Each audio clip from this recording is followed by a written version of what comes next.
asked me before I went. 1942. Okay. I'm interviewing Anthony Ritondo, who was in combat during World War II.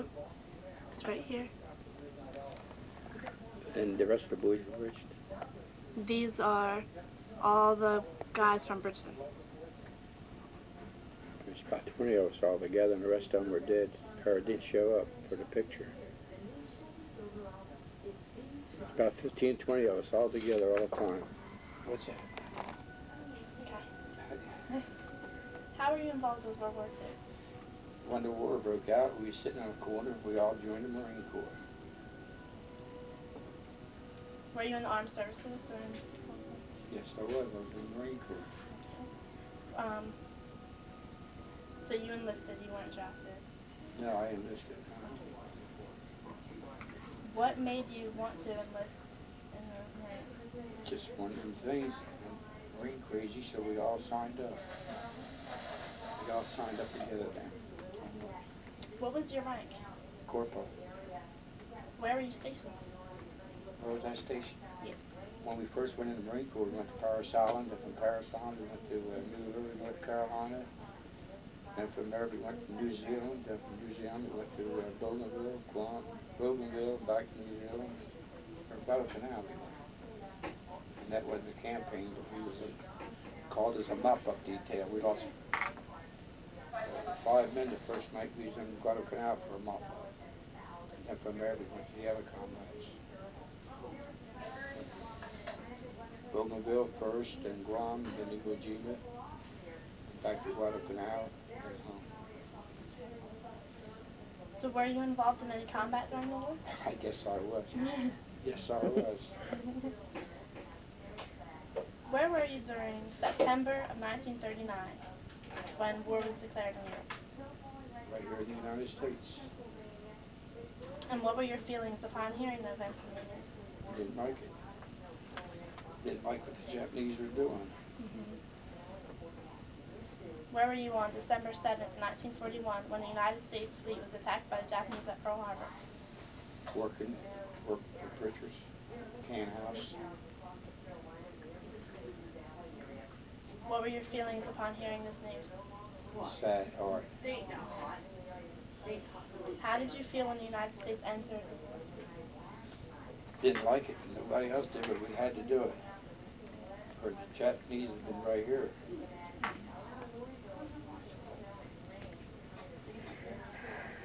Where were you on May 7th, 1945, when Germany surrendered to the Allies, ending war in Europe? For the service, I don't remember if we combat or stood on the islands. We stood on the islands when they bombed off. That was it. What were your feelings when you heard this news that Germany? Very good. We was all happy. Where were you in August 1945 when the atomic bomb was dropped on Hiroshima and Nagasaki? We were still in the islands. Yep. It was a very good feeling. We knew the war was over and that was it. We was all glad. Okay, going back. Can you describe the combat that you were involved in during that? Right. Would you? Everywhere. Well, the worst combat we did was Iwo Jima. When we hit that beach, it was just like blood. We was the first wave went in, and we were supposed to be the second wave. So we got up by 4 o'clock in the morning, got in our Higgin boats, and we rode around, ready to go to the beach. When we got almost to the beach, the flag went up in the ship, and we all went back riding around all day and all night long. We couldn't get on the beach because there was too many dead bodies. And so we had to go back aboard ship. Then the next morning they woke us up. We got in the Higgin boats and we rode around, then we got the signal to hit the beach. And when we hit the beach, it was so pitiful and sad. The bodies all over, couldn't walk. The sand was hot. It hit your face, your rifle would jam, and we kept right on going. Dead bodies all over, dead Japs, dead Marines, mostly all young kids. Very tough. And the bombs were so powerful that when they went off, they shook the whole island. Sometimes they hit the ground, and when they hit the ground, it like the ground shook, and then half of them went over our heads and went out of the boat, and they hit a boat, and first thing you know, you see the boats out there sunk, some of them, and everything else. It was awful. All young boys, 16 years old, 17 years old. Yeah, one time we was sitting there talking, and one of my buddies had a flamethrower in his back, and we was talking, and all of a sudden we heard a bam, and he got it right in the head. So we just left him. We had to go back to combat real quick. You sit in a hole, and the chaps will holler, "Hey, Joe, tonight you die. Hey, Joe, tonight you die." And you sitting there wondering. And then we was on the front lines, and we spread apart, and they made an attack. They hit the right flank of us, and you can hear the guys hollering and screaming and fighting, killing one another. But they didn't come on our side. So I happened to see it in the dark. I seen the leg, and I pulled him. It was a Jap, and I threw him in the hole with the other guys, and they killed him. Next morning we got up, there was all dead Japs in front of that, up the right of us. Our side never got hit. Yep. And then I went up the hill there to see what's going on. And the Jap had demotored. They put a motor on their knee. And I start running back to the field, and every time I'd run zigzag, the bomb would fall right next to me, and I'd run to the left, the bomb would fall, and I'd run to the right until I got to the hole. First thing I know is I was in a hospital with concussion. That's it. You had no water to drink. When it rained, your foxhole would get full of water. You couldn't dig too much because it was all sand anyhow, so you use your helmet, make a barricade around you. It was nasty, really nasty. Rings all blowed up, the legs blowed off. Some of them had wedding bands on, and the Jacks would cut their fingers off and take their wedding bands and their shoes and everything else. Yeah. So we learned to kill, and be killed. That's our motto. And I'm proud to be a Marine. All these young kids nowadays don't know what it is. They walk the streets and everything like nothing ever happened. It's a good thing we didn't have some of them, because all them young boys we got, 16 years old, just come out of boot camp, they were Marines. Boy, they learned fast. Yep, you sit in a foxhole and one of them would move and you say, "Hey, lay down, ain't nothing." Yep, they were really a bunch of good Marines. They're all young boys just out of boot camp.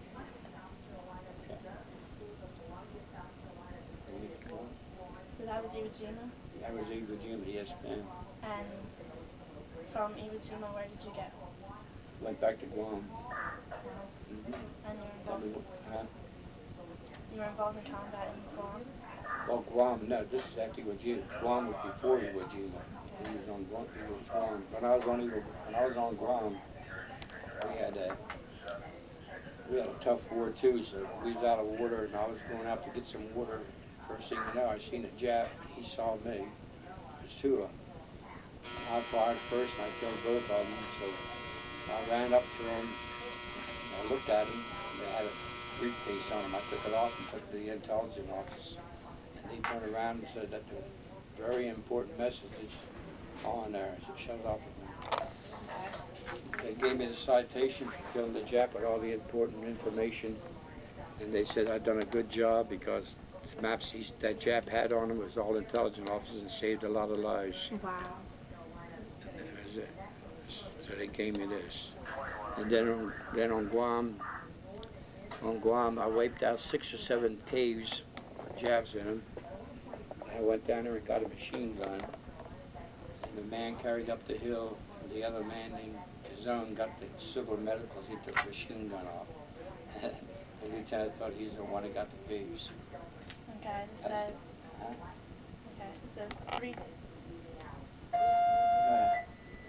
Okay, this says, Anthony Ritondo, 21st Marines, while in combat against Japanese forces at Guam, was responsible for the submission of information of material intelligence value.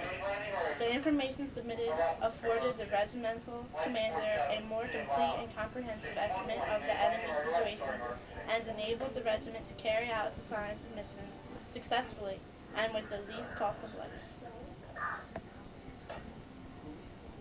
And that's signed by the Colonel of the Marine Corps commanding. Charles? Mm-hmm. No, finish telling us what this was. Huh? Finish telling me about Guam. I just did a while ago. On Guam, we Good to- stand in line there on Searchlight Hill, and I looked down, I seen a little path. So something told me to go down that path. I went down the path, and I seen another one go around the corner, so I went back up. Got hand grenades, walked down there again, and I seen caves. I went to one cave, threw hand grenades in there, waited till concussion come out, and then I shot him. Then I went to the next cave, threw the hand grenade in there, waited for the concussion to come out, and then I shot him in there. Then I went to the next one, got 4 or 5 pillboxes. The last pillbox had a machine gun with a man in it. I killed the man, got the machine gun, dragged it out. And the other Marine come up to me and said, let me carry the machine gun up the hill. I said, no. He said, come on. He said, I'll tell him you took it. So he got the machine gun, went up the hill, gave it to the lieutenant. The lieutenant thought he got the caves and the machine gun and got the Silver Star, and I got the Purple Heart. Then the lieutenant says, go back and show me what you did, so and then I'll give you a higher medal. So me and a couple other guys went back the same trail, done the same thing. When we got to the third one, there was a Jap down the hill, standing in a foxhole, called the standing foxhole, lift the lid up, and the other men hollered, look out, Jap. And we turned around, and he threw a hand grenade at us, and we got hurt, some of us, and we shot him, and then I told the lieutenant, keep the Silver Star, and I don't care, and I went back. And I ain't seen nobody since. That's it. The volcano was so hot, you can put a can in there, sea ration, and a few minutes of sea ration would be hot enough to eat. Jeez. And the Japs would holler and holler and holler, and they were all men, ex-Marines and everything else, Imperial Marines. They would kill you in a sight. So we had to kill first or be killed. And our motto was kill, kill, or be killed. That's it, we were doing. Where did you go after you went back to Guam? Did you go to any combat after that? Did you go fight? After Iwo Jima? No, after Iwo Jima we was done. We went back to Guam and stayed there, then we came back to the States. Were any of your friends killed or wounded in battle? Yes, they were, a lot of them. Do you remember any specific? No, I just remember one, Price. He was 18 years old. He was the first one killed, going down the hill. Where was he killed? Killed in Bougainville. What else happened at Bougainville? Do you remember that combat at all? Bougainville was all thick jungles. They had wait-a-minute vines. When you got caught in the wait-a-minute vines, you were stuck and you had to wait a minute to take all the vines off of you so you can keep moving. And the man ahead of you all the time had a machete and cut a path so he can get through to the Japs. There was nothing there. When it rained, you sat in a foxhole, you couldn't get up. You were soaking wet. Then the next morning you get up with the same clothes for weeks and days at a time, soaking wet, mud, nothing to eat. Very seldom we had food. Sometimes when we was out of food, we'd have to go back to the beach to the Coast Guards or Merchant Marines and ask them if they had any extra food to bring up to the front lines. Then we had run out of ammunition. We had to go back and get our own ammunition, bring it back up to the front lines. See dead Japs all over. Japs was on the trees, snipers, and everywhere. They were so perfect in camouflaging. You can be walking ahead of you and you didn't even know it was a machine gun necessarily to be camouflaged. Open up on you. So you get a hand grenade and throw it, or ask for a bazooka and blow them out, or a flamethrower and burn them out. You see burnt bodies all over. They smelt, they stunk. Paratroopers landed first, and they were up on the hill on Bougainville, called the Hills of Poppin Ridge. We had to go up there, and some of them were up in the trees hanging. They were all shot. Half of them made it, half of them didn't make it out of there. So we had to go up the hill and wait for them and try to get them out. And they all got out but would live. And it was hell. Called Hills of Poppin Ridge. It was a mess. I don't know how many men we lost trying to take that. But we didn't take it. Company B got it. We lost over 100-some men going up that hill. Yeah. Had nothing to eat. Very never. Our beards we didn't even shave. We had long beards. Some of us. When we shaved, we didn't even know what to say. Is that you? And when one of your buddies got killed, you just stood there and looked at him. And you kept right on going. What are you going to do? There's nothing you can do but go, go, go. So we always figured, well, when you're going to get it, you're going to get it. The number's up, it's going to be up. So we kept right on going. Never seen that bunch of tougher men in the United States Marines. They never pulled back for nothing. They kept right on going. Nothing to eat. We had a D-bar. Then we was out of water. We'd go to the stream. There's all dead Japs in the stream. Marines, bodies all over. We'd put our canteens down there, fill it up with water. Dead bodies. You get iodine, put about 5 drops of iodine in your water, let it set, and drink the water. It was awful. Dead Marines all over. Their fingers cut off, their watches stolen, their shoes stolen.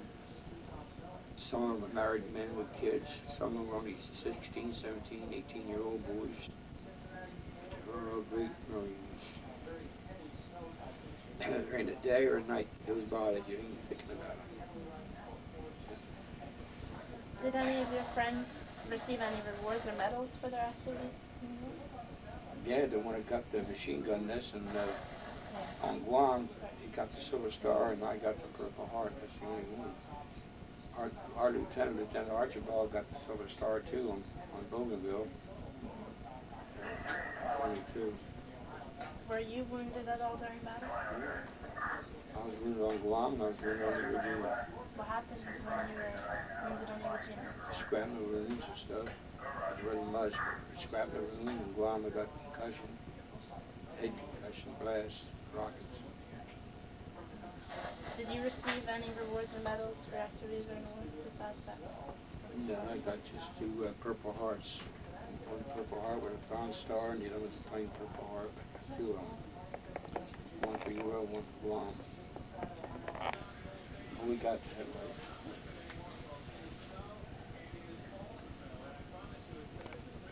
Did you see any American men wound or kill another man?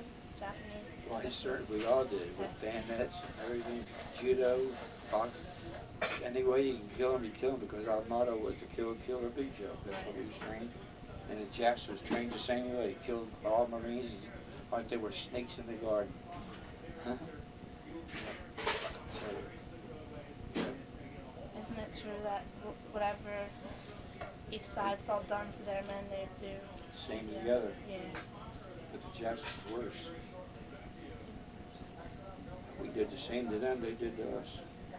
How did this affect you? Seeing? In war, Yeah, when you were in war, seeing and killing other men. Did that affect you never thought of it. Didn't come to your mind one bit. It just, like I said, kill, kill, or be killed. So you yourself actually killed one other man? Oh, yeah.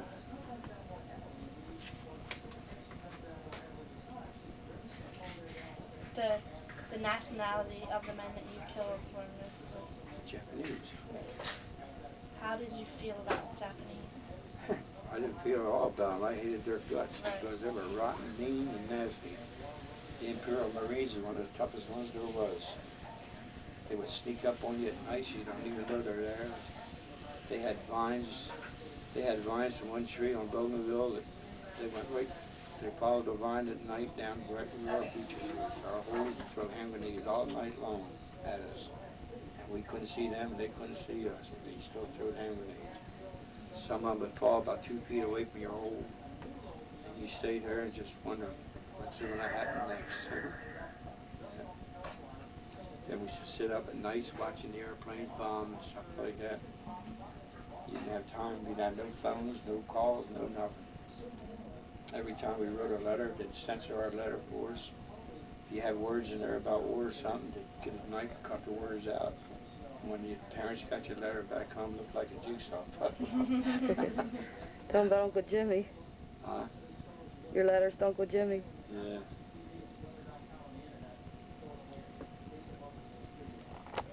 every time, like I said, we was on Guam, we was gonna go to Iwo Jima, we ain't supposed to tell nobody, your mother, parents, or anybody. So when my last letter I write, I put, don't forget to tell Mom to light candles for me and traces everywhere. And my brother, you ain't taking it down, right? Uh-huh. No. And So, okay, there it goes. Okay. Do you feel that your actions in battle were justified? for what we did, yeah, sure. No regrets. Now, that after combat, you get your regrets. People don't know who you are, what you've done or not. They don't care. Kids in school don't know nothing about combat. They don't know nothing about the history of war. They don't know nothing. You wear a jacket or something that's got Marines on it, they just walk right on by, don't even know if you was in war or what. I think they'll have more education about world wars in school than some of us do.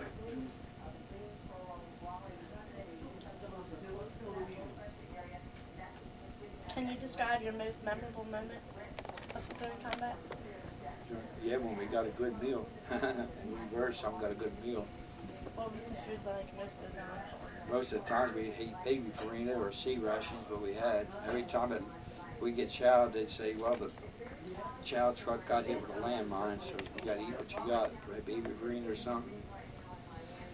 And then, so half the time you didn't have no rations, you had the D-bar, and that D-bar would get a little piece of it and put it in your mouth, drink water, and you was full. That's how small our bellies were. But when we came back to the States, they put us in a mess hall. We all had long tables. Everybody started hollering, give us some milk, give us some milk. We all started drinking milk. We never had milk. And we started eating good meals. Yep. Are there any other interesting moments that you were faced with while in combat? You'd like to share? We was on Bougainville, and the jungle was so thick the Japs was on one side of the bushes, and we was on the other side, and we could hear them talk, but we didn't say nothing. But I happened to turn around and look, and I seen the canteen there with food in it. They didn't see me, but I stole the food, and there was fish heads and rice in there. It was the Japs. Then I put it back real quick. But neither one of us fired a shot because we didn't know what was going on. Yeah. Did you find any parts of the war, whether it be in preparation or combat, to be humorous in any way, or in any way enjoyable? Oh, no. None of it was enjoyable. There was nothing enjoyable about combat. What about boot camp? Boot camp was hard. Boy, we only had about 6 or whatever it was weeks, and boy, it was hard. When you got out of boot camp, you was a man and a Marine. And the only thing they taught you was kill, kill, re-kill. One time we was walking, we had a new recruit.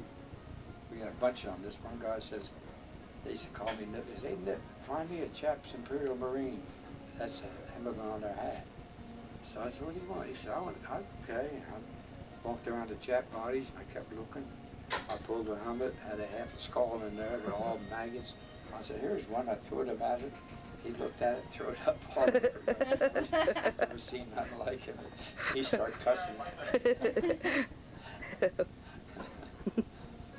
man. We used to have fun, though. Yeah. What you guys used to do? Then we had Beta Lucis of Bridgeton here. He was in our outfit. Not in our outfit, but he was in motors, but he was with us all the time. And every time we get hit with a bomb or something, all the Japs' holes was my size. All I had to do was jump in them. And I'd jump in them, and I'd make believe I was asleep. I'd go, hey, Bay. He'd look at me, and he's out there shoveling 2 or 3 feet extra because he was 6 foot tall. And I'd say, hey, Bay, look. And he'd cuss at me. Hey, you look. Something with a gun or something like that. Yeah. And one time Ralph Shepard gave us a party, and he had beer and everything, sodas. When we came back, we all had a reunion. It's a picture in there, but we had a reunion. We had a good time after that. Can you show me a picture of your reunion? That was the front, wasn't it?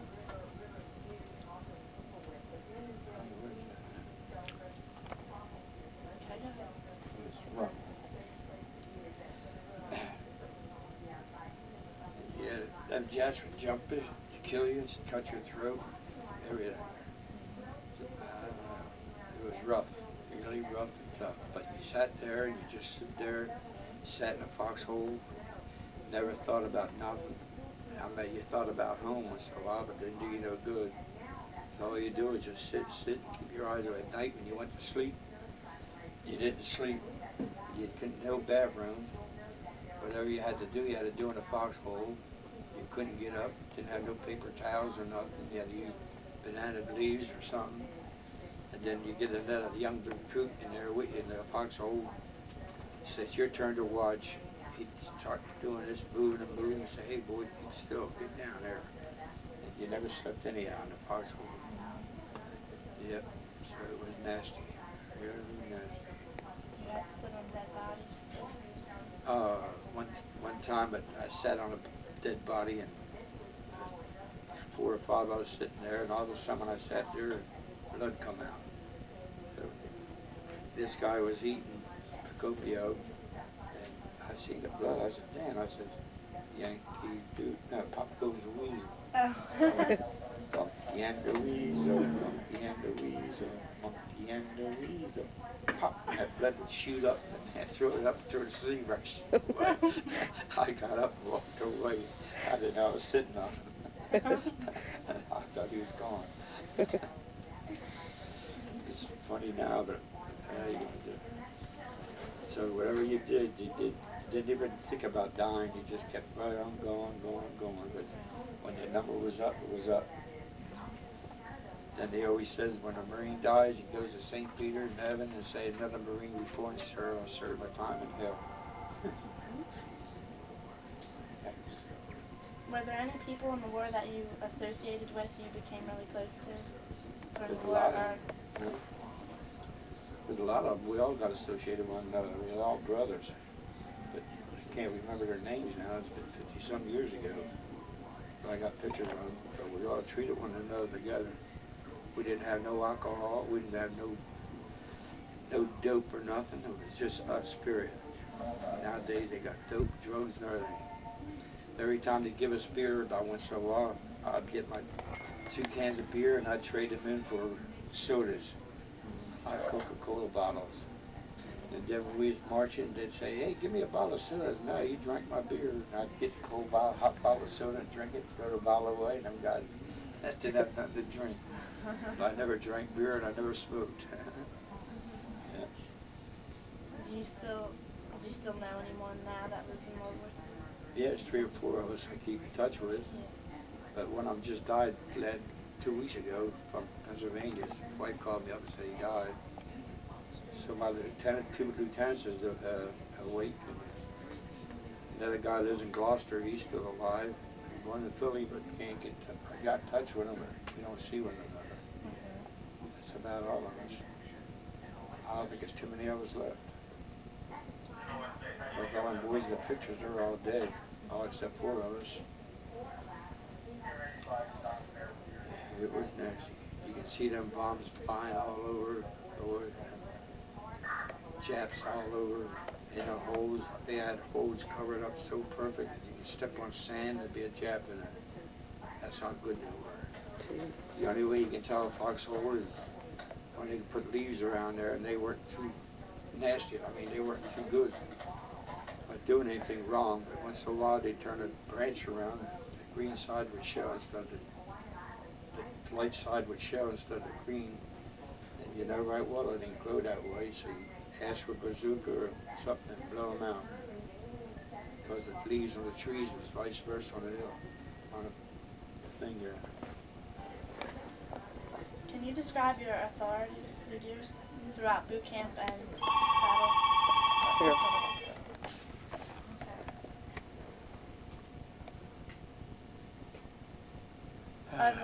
Are there any stories you'd like to share about the way you or others around you were treated by your authoritative figures or people in higher positions than yourself? No, ma'am, they treated us right and they told us the right. If we done something wrong, they'd give us punishment, but we deserved it, so nobody